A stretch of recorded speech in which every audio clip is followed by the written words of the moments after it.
99 red balloons? Well, try hundreds.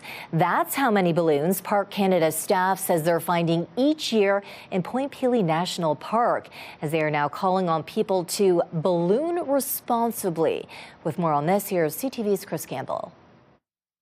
These findings, helium balloons littering the shores of Point Pelee National Park, were posted on social media. It's not a new problem. Parks Canada staff say they find hundreds of helium balloons along the shoreline each year, and it's renewing calls for local governments to ban releasing helium or mylar balloons. These things are nothing but a nuisance to animals, to wildlife, to farm equipment, and we really need to do everything we can to stop this habit. Last spring, Town of Essex Councillor Kim Verbeek called for a report about a municipal balloon ban aimed at keeping the balloons out of the sky. Mayor Sherry Bondi says it's still a priority and will be discussed more in depth in the spring during a 1-hour council meeting focused on littering. If we want true action, we need to have something that can stick. We need to give our administration a tool in the toolbox. A ban on releasing balloons wasn't unanimously supported by councillors, citing enforcement concerns, but Bondi hopes Essex can lead by example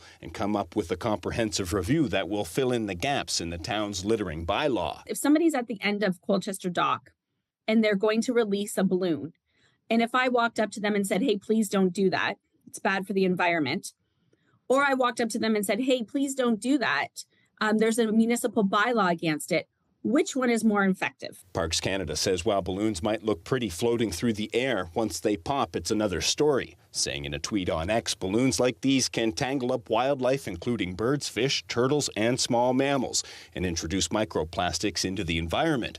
They urge people to think twice about buying helium balloons, and if you do, make sure you dispose of them properly. Meantime, Mayor Bondi says the town is appealing to the province to put a deposit on more recyclables and curb pattern littering problems. It's a bigger conversation than just balloons. It's looking at patterns and how we can amp our fines up for people dumping. Chris Campbell, CTV News.